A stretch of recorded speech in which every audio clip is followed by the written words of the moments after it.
de lobodă. Of, când toca la Radu vodă, of, și de-am cu mândra de vorbă. Of, și de-am cu mândra de vorbă.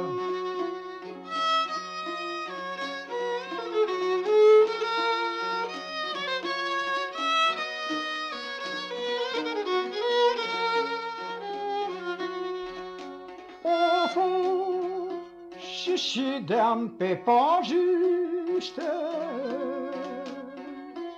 Of, și vorbeam de dragoste. Of, o țineam de-ncingătoare.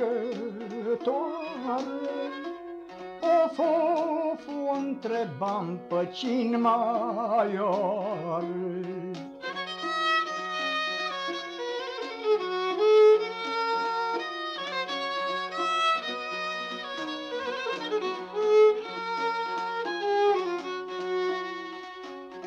Of, să jura pe Sfântul Soare.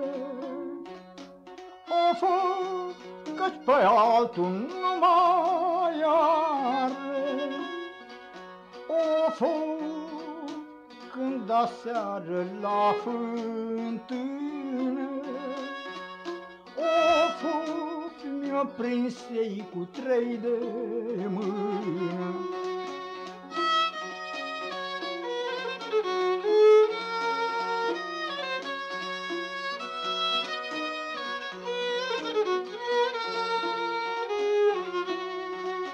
Of, nu-i ținea cobiliță.